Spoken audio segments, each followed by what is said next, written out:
우리가 쓰는 말 중에서 악평이라는 말이 있습니다. 나쁘게 평가하는 거, 남에 대해서 나쁘게 말하는 거. 그 악평은 세 명의 사람에게 독을 뿌린다고 하죠. 하나는 일단 말하는 그 사람, 그리고 그걸 듣고 있는 사람, 그리고 그거에 해당하는 당사자. 이제 그런데 그 독이 서서히 스며들기 때문에 효과가 길고, 그래서 처음에는 무감각하지만 그의 영혼을 시들게 해요. 세 사람의 영혼을 시들게 하는 거죠. 그래서 우리가 그런 좋지 않은 것들을 멀리하는 것은 굉장히 중요한데, 근데 괜히 악평하겠어요? 또 그럴 만한 이유가 있으니까 하는 거겠지. 그런데 어쨌든 이유야 어쨌든 간에 이런 나쁜 게 있어요. 반대로 좋은 것도 있습니다. 옥시토신이라고 하는 그 호르몬이 있다고 그래요. 그게 그 강아지를 이렇게 쓰다듬어 주지 않습니까? 이쁘다고 이렇게 쓰다듬어 주면 강아지도, 그리고 저기도, 쓰다듬어 주는 사람도, 그래서 마음의 평안을 느끼게 되고, 이 옥시토신 호르몬이 뭘로 유명해졌냐면, 그 아기를 낳은 엄마가 아기한테 모유수유하고 그럴 때 이 옥시토신이 많이 분비돼서 육신의 상처를 치료하게 하고 마음의 안정을 이렇게 준답니다. 그러니까 아기도 이제 젖을 먹으면서 그런 걸 받겠죠. 그래서 이제 그 엄마와의 그 교감이 되고 자녀로서의 이런 위치를 잡게 되는 것이죠. 그것은 개만 쓰다듬어줘도 옥시토신이 나온다는데 사람을 쓰다듬어주면 더 나오겠죠. 그래서 사람을 쓰다듬어주는 사람도, 그리고 내가 쓰다듬어준 그 사람도, 그렇게 건강에도 좋고 마음의 평안을 얻는 그런 좋은 것이 나온다는데, 각자 집에서 그 남편이나 아내를 보면 개도 쓰다듬어 주는데 내가 한번 쓰다듬어 준다, 이제 이러시면서 좋은 마음으로, 그리고 그 진짜 이런 분위기로 내가 설교를 계속 이게 허그하는 것들, 가족들끼리 이렇게 서로 안아주는 것들이나, 또 저는 그래서 악수를 남녀노소 가리지 않고 하잖아요. 저는 그게 되게 중요하다고 생각해서, 얼마 전에 다른 교회에 이렇게 보니까 이게 주먹 인사를 아직도 하더라고요. 저는 그거는 아니라고 생각해요. 짧은 시간이지만 악수를 함으로써 우리의 마음을 전달하고, 그것도 언어니까요. 서로 따뜻한 마음을 주고받는 그런 거라서, 사실 손으로 쓰다듬어 주는 것도 그런 효과가 있지만 마음으로 쓰다듬어 주는 것도 그런 효과가 있어요. 좋은 말로, 또 관심으로, 눈빛으로 사랑하고, 사랑하는 사람도 좋고 나도 좋고, 그래서 좋은 것을 많이 나누어 주는 교회, 그리고 가족이 되었으면 하는 바람이 있습니다. 지금 막 그 굉장히 덥고 아직 큰 비는 없었습니다만은 한참 어려운 시기를 여러분들 보내고 계시죠. 지금 이스라엘이나 이런 데는 중동 지방은 뭐 말할 수도 없겠죠. 40도가 훌쩍 넘어가게 되니까요. 그리고 이제 이스라엘 땅으로 보면 그 비도 적게 오고 우리나라의 4분의 1밖에 안 된다 그래요. 그리고 그 토질도 그렇고 기후가 그렇기 때문에 비가 오면 바로 없어진대요.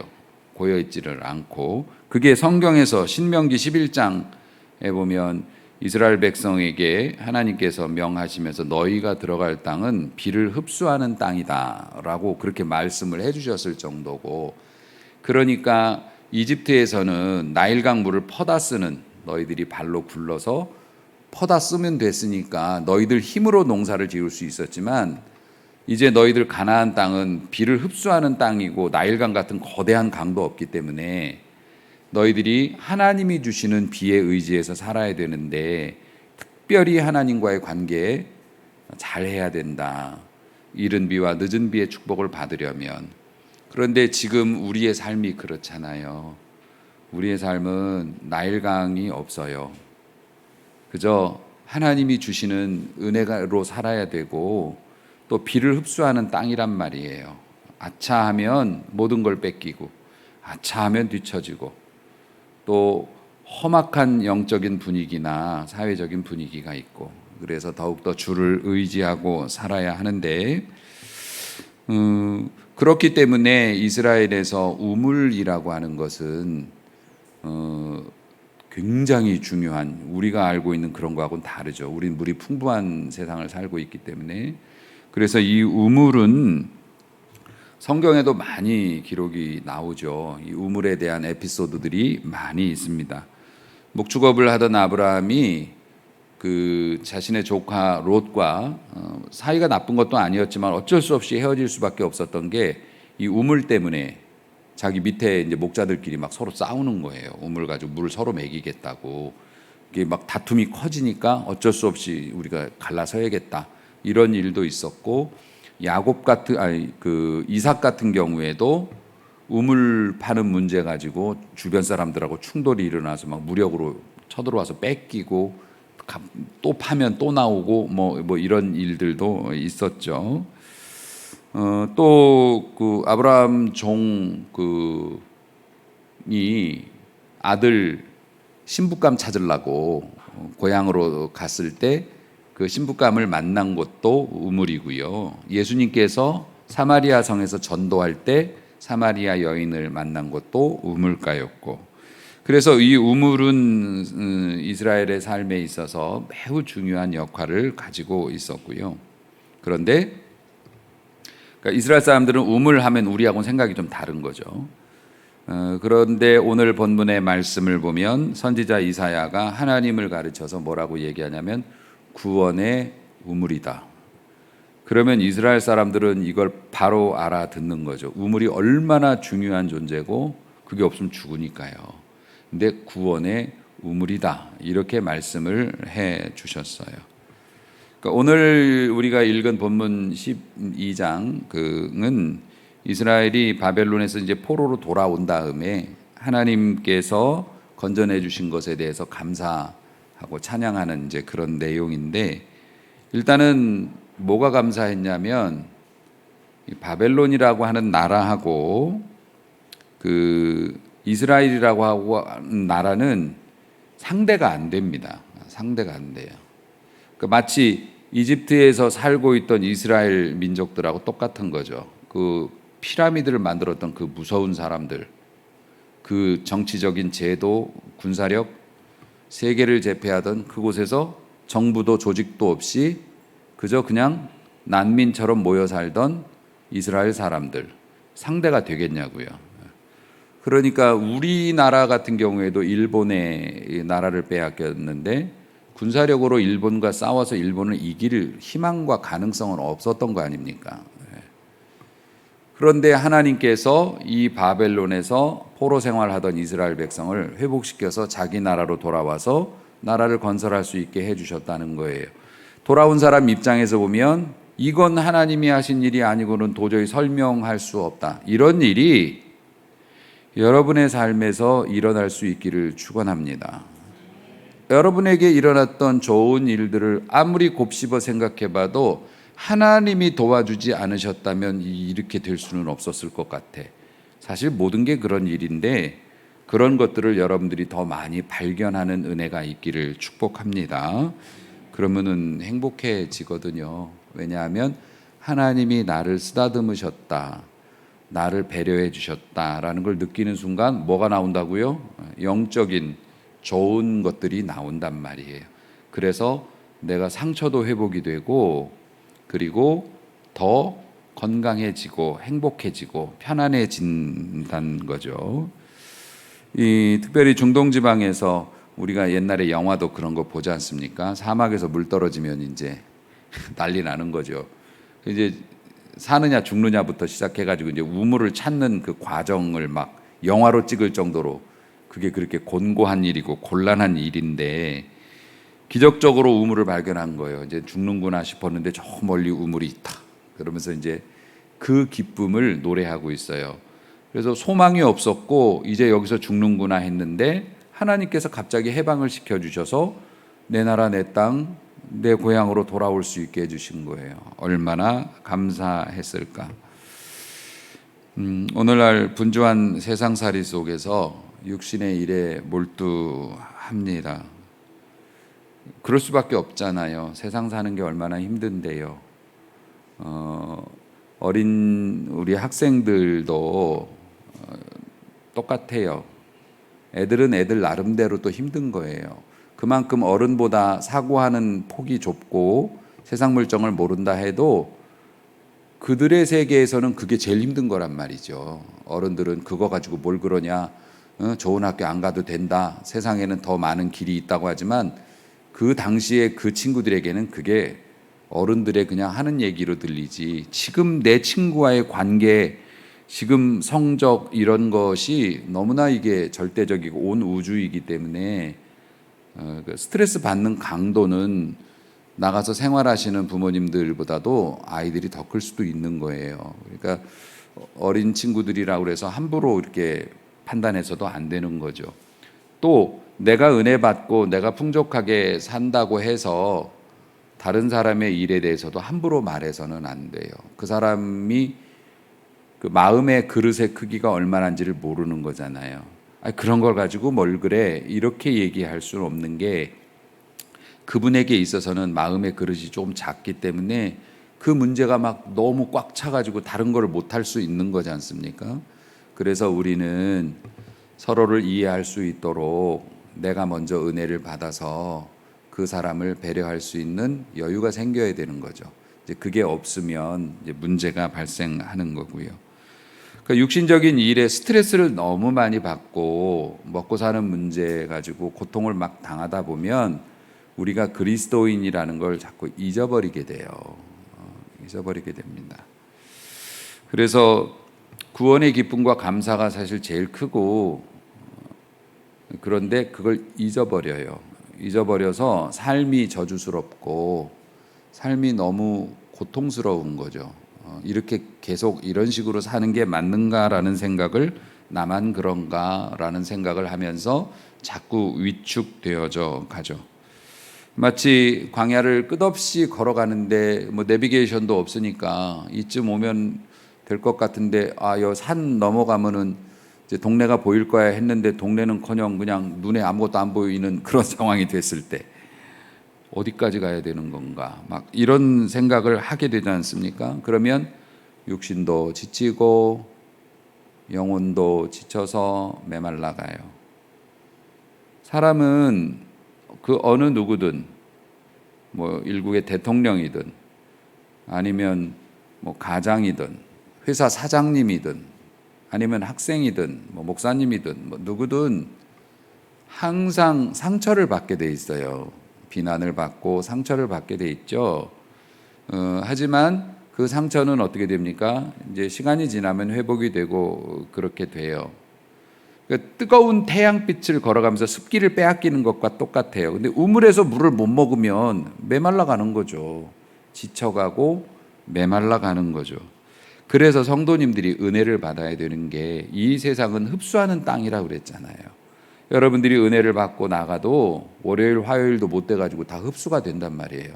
삶이 너무 힘들고 너무 민감하니까 막 정신없이 살다 보면 말씀도 잊어버리고 기도도 잊어버리고 먼저 화부터 내게 되고 이렇게 되니까 본인도 나중에 자괴감 느껴가지고 내가 이게 뭐 하는 건가 이러면은 하나님 앞에 죄송하기도 하고 여러 가지가 뒤섞인단 말입니다. 그래서 바울이 디모데후서 3장에서 경고를 하잖아요. 말세 고통받는 때가 이르게 될 거고 자기를 사랑하고 돈 사랑하고 쾌락 사랑하는 것이 사람들을 삼킬 거라고 그렇게 이야기를 합니다. 얼마나 정확한 지적입니까? 네.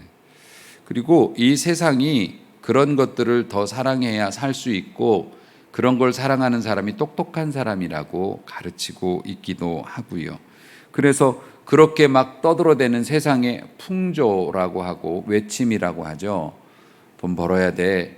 이거에 투자해야 돼. 지금 잡아야 돼. 이거 안 하면은 바보야. 너 이런 학교 못 가면 너는 루저야. 막 이렇게 얘기하는 세상의 음성에 주님의 음성은 자꾸 파묻히고 이렇게 되는 거고, 목사님이 안간힘을 써서 그 말씀으로 여러분들에게 권면을 하지만 사실 여러분들은 아직 예열도 안 돼 있는 상태이기 때문에 그게 후두두두둑 하고 처마 끝에 하고서 그냥 흘러내리고 만단 말이죠. 어려운 시절입니다. 그리고 얼마나 바빠요. 우리 진짜 바빠요. 그래서 우리 어린 친구들도 바쁘고, 뭐 학교 끝나면 친구들하고 놀았지 않습니까? 그런 얘기하면 꼰대라고 얘기하는데, 주일학교 하면 갈 곳 없는 애들이 교회로 다 몰렸는데 그러지 않아요. 요즘 애들은 스케줄표에 대해서 움직이고 엄마가 실시간으로 체크하고 있기 때문에 조금만 이탈이 돼도 문제가 발생이 되고, 저희들이 코로나 이전에는 교회에서 떡볶이 전도했었습니다. 요 중학교 학생들 학교 시간에 우리 성도님들이 떡볶이 푸짐하게 만들어 가지고 쿠폰 나눠줘서 여기 올라와서 먹고 놀고 이러고 갔어요. 지금 만약에 떡볶이 전도한다고 생각해 보십시오. 올라올까요? 불과 몇 년 전인데도 이렇게 세상은 바뀌어 갑니다. 앞으로 더 바뀌어 갈 거예요. 그러니 사는 게 얼마나 힘들어요. 더 바빠지고 스마트폰이나 이런 것들 때문에 정보 전달이 빨라진 건 좋지만 이건 쉴 틈이 없는 거예요. 계속 바빠요.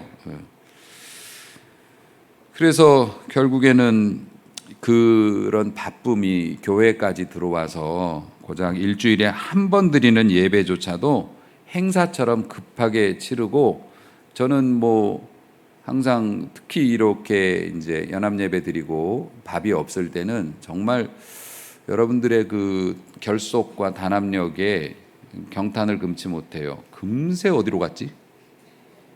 와, 불나서 도망가는 것보다 순식간에 빠져나가는 거예요. 그저 행사처럼 예배를 드리고 흩어지기 바쁜, 나를 부르시는 하나님의 세미한 음성을 못 듣습니다. 세미한 음성을. 그렇다고 해서 그렇게 바빠져 가지고 우리가 더 행복해졌느냐? 아니죠. 예. 여러분들, 이런 세상을 우리가 살고 있습니다. 우리가 원하는 것은 아니지만 우리가 만든 것이긴 합니다. 문제는 근본적으로 해결해야 되죠. 짐승들은 먹고 배설하고 종족을 번식하고 이러면 후회가 없는 삶입니다. 하지만 사람은 그 이상의 존재로 지음받은 게 확실해요. 우리 모두가 행복을 추구하고 죽음 이후의 세계에 관심을 가지고 그것을 준비하며 살게 하나님은 독특하게 우리를 창조하셨습니다. 그리고 그런 우월성이 있기 때문에 하나님께서는 세상을 지배하라고 말씀하셨고 그 명령이 이행되고 있습니다. 지구 해양 세계에서, 해양 생태계에서 최강의 포식자로 일컬어지는 범고래, 홍학하기가 이루 말할 수 없다고 하죠. 하지만 인간은 건들지 않는 걸로 유명합니다. 똑똑해서 그래요. 예. 그건 하나님이 만드신 섭리의 일환이기도 합니다. 모든 짐승들은 인간을 두려워하게 됩니다. 참 신기하죠. 그 짐승들이 학습한 것이 없는데도 본능 속에 각인되어 있는 것 같아요. 저희 집 얘기하면 안 되는데, 또 저희 강아지 한 마리는 이제 그 샵에서 데려온 친구고, 그리고 세상 물정을 몰라요. 성품도 이제 너무 소심해가지고 개들하고 어울리지도 않고 집에만 살아요. 땅도 거의 안 밟고 살죠. 집에서 사는데. 그런데 그 제 소파 제자리 있고 옆에 이불을 깔아놓고 제 옆에 앉아 있는 걸 좋아해서, 그래서 그 전에 기르던 개는 제 옆에 와서 더운데 엉덩이 붙이고 앉아 있는 걸 너무 제가 싫어해가지고 막 방석을 가운데 끼고 가까이 오지 말라고 야단도 치고 그랬는데 떠내놓고 보니까 너무 미안해가지고 그래서 걔는 그냥 가까이 오는 걸 허락을 하는데 그 방석에다가 자꾸 코로 뭘 이렇게 하고 있는 거예요. 뭘 하나 보니까 맛없는 걸 주면 갖다 묻어. 묻는데 코로 땅을 파고 이걸 놓고 이렇게 흙으로 덮는 거를 하고 있는 거예요. 그 이불 위에서. 그걸 어디서 배웠을까? 한 번도 그런 걸 해볼 일이 없는 거지 않습니까? 그런데 이 개는 이 유전자 속에 그걸 갖고 있나 봐요. 불편하거나 불쾌한 건 갖다 묻어라. 안 보이게. 그래가지고 코로 이불을 되지도 않는 거를 계속 이러고 있는 거예요. 그래서 하나님께서 이 본능 속에 각인시켜 주신 게 있구나. 그 각인이 우리들에게도 돼 있다는 거지 않습니까? 그래서 우리는 영적인 존재로 지음받아서 영적인 것에 민감하게 반응한다는 겁니다. 그런데 사탄이 그걸 이용해서 거짓말로 속여서 하나님이 아닌 것을 하나님으로 알게 만들어서 자꾸 엉뚱한 행동을 해서 거짓말로 속이는 거지 않습니까?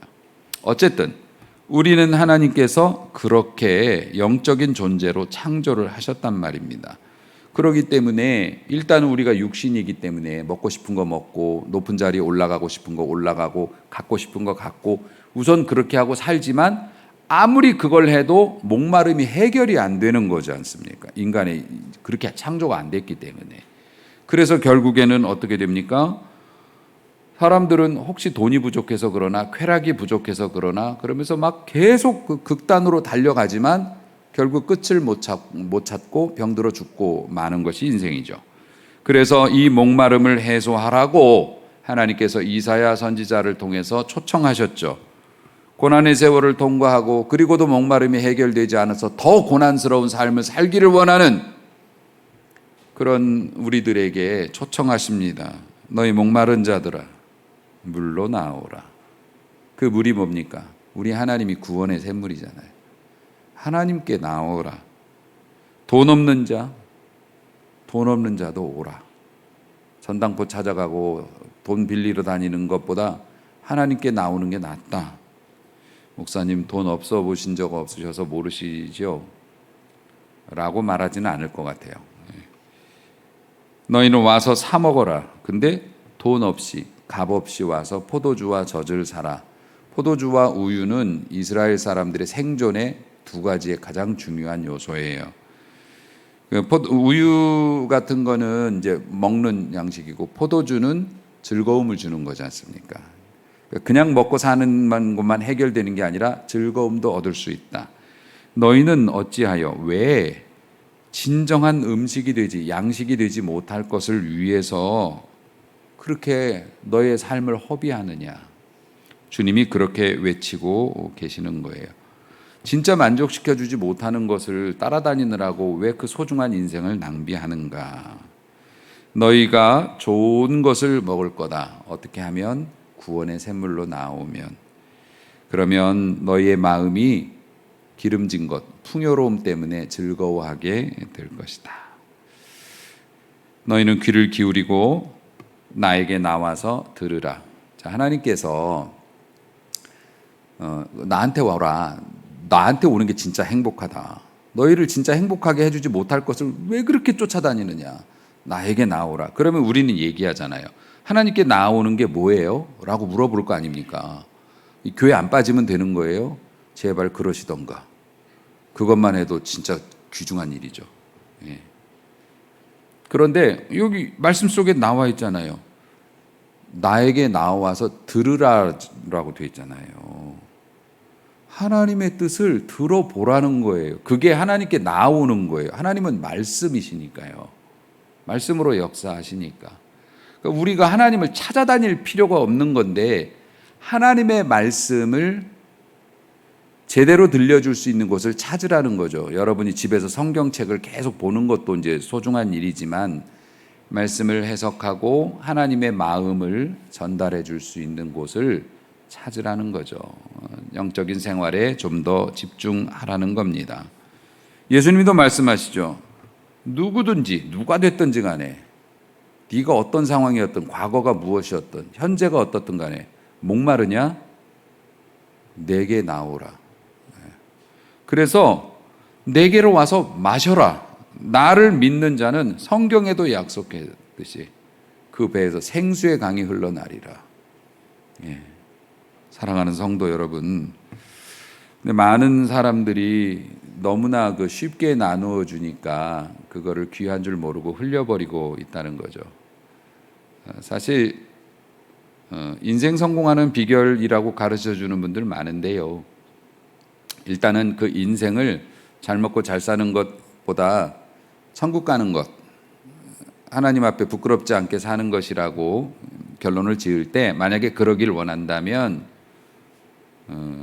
하나님의 말씀을 가까이 하는 것이 제일 효과적인 것 같습니다.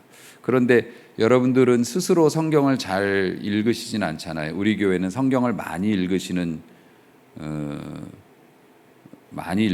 조다른 집사님이 계신데 벌써 이번 올해만 8번째 성경을 읽으셨다고 하는데, 뭐 그렇게 많이 읽으시는 분도 계시지만 솔직히 빛이 있으면 어두움이 있듯이 요즘에 성경 갖고도 안 다니잖아요. 핸드폰 속에 다 들어있고, 그 몇 장 몇 절 그러면 스마트폰으로 성경 찾다가 넘겨가지고 당근에 뭐 올라왔나도 좀 보고, 이렇게 하고 또 네이버 뉴스도 좀 보다가 또 말씀하면 성경으로 넘어가서 내가 모를 줄 알아요? 사실 말씀에 집중하기가 어렵고 대부분의 성도님들이 성경을 한 번도 다 읽어보지 못한 경우도 많아요. 성경을 몇 번 읽었나로 천국을 가는 건 아니지만 그만큼 우리가 말씀을 접하는 기회가 적고 이 영적인 환경이 열악하다는 것을 의미합니다. 여러분들 예배를 드리는 것도 일주일에 한 번 드리는 분들이 대다수이시지 않습니까? 그렇기 때문에 일단은 우리 스스로 이렇게 알아서 음식을 해먹을 상황이 안 된다면, 영적인 음식을 해먹을 상황이 안 된다면 예배에 잘 참석하는 것, 그리고 교회의 정한 프로그램에 이렇게 잘 이렇게 하는 것이 굉장히 중요할 것 같기는 합니다. 근데 문제는 뭐냐면 이게 너무 쉽다는 거예요. 너무 싸다는 거예요, 구원이. 그래가지고 어떤 목사님이 그런 예를 들었더라고요. 요즘에는 뭐 그런 것도 잘 안 보이는데 길에 보면은 음수대라고 해가지고 먹는 물이 나오는 그 수도꼭지 있지 않습니까? 거기서 이제 물이 나온단 말이에요. 그런데 어떤 사람이 말을 타고 지나갑니다. 어떤 귀족이 잘 차려입고 지나가면서 화장도 예쁘게 하고 그렇게 지나갑니다. 근데 너무 목말라요. 그런데 공짜로 물이 나오고 있지 않습니까? 이거 먹으면 되잖아요. 그런데 천한 것들이 입대고 먹는 데다 뭐 내가 물을 먹냐 이러면서 그냥 목말라 지나간다는 거예요. 우린 그걸 바보라고 얘기를 합니다. 물론 금방 뭐 한 30분만 있으면 가서 물을 먹을 수 있어 이러면 이해가 될 수도 있지만은, 만약에 이게 광야 같은 곳이라고 생각을 해보십시오. 우리는 생각할 겁니다. 우리는 정상적이고 평범한 사람이니까 만약에 길이 없는 데라면 지금 화장이 문제고 무슨 친분이 문제고 다른 사람이 먹었던 물이 문제야. 일단 물부터 먹고 봐야지. 우린 그럴 거 아니에요? 영적으로는 그렇지 않다는 거예요. 저렇게 많은 사람들이 모여서 싼 값에 은혜를 받는 건 나는 그런 건 아닌 것 같다. 이러면서 나는 밥도 안 먹고 결혼도 안 하고 산으로 올라가 가지고 막 특정 종교를 뭐 비하하자는 건 아니지만은 뭐 하여튼 나는 그렇다. 뭐 이런 사람들도 있고, 하나님께서 말씀으로 이것도 주시겠다 저것도 주시겠다 목사님이 설교할 때 그렇게 쉽게 받는 은혜라면 그건 아닌 것 같아. 그래서 나는 기도원에 올라가 갖고 혼자 금식하면서 기도할 거야. 그렇게 하는 분도 없지만 말로. 이거는 너무, 여러분 은혜 받고 축복받는 게 대단한 게 아니에요. 대단한 거였다면 예수님이 여기 오시지도 않으셨을 거예요. 예수님이 오셔서 무식한 자, 글도 모르는 자, 아무것도 모르는 어린아이까지도 믿음으로 구원을 받으며 하나님의 구원의 생수를 값없이 퍼먹을 수 있는 그런 길을 열어놓으셨다는 거예요. 그게 예수님의 오심의 가장 결정적인 혜택인 거예요. 그러면서 사랑하는 성도 여러분, 신앙생활을 조금 귀히 여겨 보시면 어떨까요? 다이소 신앙이라는 거는 제가 지은 말입니다. 우리 주변에 다이소들이 많이 있죠. 다이소 여러분 왜 가요? 여러 가지 다이소 여러 가지 물건이 있는데 값이 싸. 값이 싸니까 품질이 좀 떨어져도 용서가 돼요. 예. 뭐 아주 고급이나 명품은 또 그런 대로 우리가 또 좋아하지만 내가 우선 쓸 수 있는데 뭐 품질은 그렇게 뭐 중요하지 않아. 일단 값이 싸고 여러 종류가 있기 때문에 어떤 분은 뭐 그냥 그 물건을 보는 것만으로도 힐링이 된다는 분도 있어요. 그냥 많은 물건을 보는 것만으로도. 그런데 신앙생활도 다이소처럼 한다는 거예요. 그냥 많은 게 있으면 좋은 거예요. 내 거는 아니지만 그냥 교회에 많은 것들이 있으면 그냥 좋은 거예요. 그리고 그냥 내가 별로 노력하지 않고 품질은 중요하지 않아. 그냥 내가 쉽게 취할 수 있으면 좋은 거예요. 신앙생활은 그렇게 하는 게 아니죠. 신앙생활은 우리 주님은 우리를 그렇게 사랑하지 않으셨어요. 여러분들은 신앙생활은 좀 고급스럽게 하셔야 합니다. 내가 많은 것을 하지는 못해도 하나는 명품으로 가지고 있는 게 좋아요. 주님을 향한 신뢰, 그리고 주님을 믿고 의지하는 인내, 이런 것들은 다이소에서 파는 게 아니에요. 주님을 믿기 때문에 누가 뭐라고 해도 주님이 기뻐하시는 그 길을 걷기 위해서 광야의 뜨거운 곳이라도, 오늘 뜨거운 날씨에 밖에 나가라 그러면 싫잖아요. 그래도 주님이 계신 곳이라면 내가 그곳을 갑니다.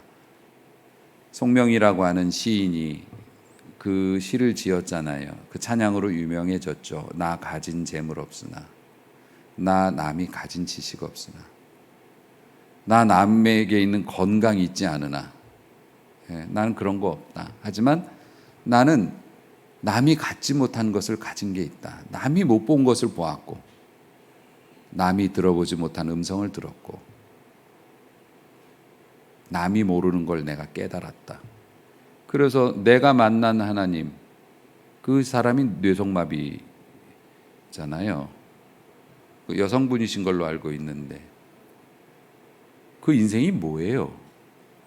자기 거동도 못하는 사람인데, 그런데 그는 그런 것들을 깨닫고 남이 받지 못한 사랑 받았고 남이 듣지 못한 음성 들어보니 공평하신 하나님이었다고 후렴해서 결론을 그렇게 내려요. 저는 그게 거짓이 아니라고 생각해요. 하나님은 공평하셔요. 여러분이 하나님을 믿는다면, 여러분의 삶이 고달프고 고단하다면, 내가 교회 열심히 다니고 하나님의 말씀을 소중히 여기고 그렇게 살면 공평하신 하나님이 반드시 되갚아 주실 것이라고 믿어보셔도 좋을 것 같습니다. 공평하신 하나님이 반드시 채워주실 거예요. 영원히 비만 오진 않아요. 좋은 날이 올 거고, 그리고 어쩌면 정말 좋은 것이 지나가는데도 내가 눈이 어두워 못 보고 그냥 넘어갔을 수도 있고, 여러분의 인생을 바꿀 수 있는 기회가 왔는데도 용기가 없어서 못 잡아가지고 그냥 지나간 것도 있었을 거예요. 여러분, 공평하신 하나님께서 여러분에게 은혜를 주시고, 그리고 필요할 때 그 축복을 여러분 것 만들으라고 평소에 나답지 않은 용기와 민첩함도 주실 때도 있어요. 그런 하나님을 만나서 가만히 생각해 보면 당연한 일 같지만, 오늘 내가 생각해 보면 하나님의 은혜인 것 같아라고 생각하면 얼마나 행복합니까? 여러분들이 그런 걸 많이 경험할 수 있기를 바라요. 실상은 여러분이 천국 렌즈를 쓰고 보면 우리의 삶의 모든 것이 기적이고 모든 것이 하나님의 은혜인 것을. 사랑하는 성도 여러분, 오늘도 주님을 따라 우리의 말과 행동이 변화되고 선한 결심을 하고 또 이웃을 어루만지는 삶을 살아서 그에게 좋은 것을 주고 나도 좋은 것을 얻을 수 있는 그런 구원의 우리는 작은 샘물 되실 수 있기를 주님의 이름으로 축복합니다. 기도합니다.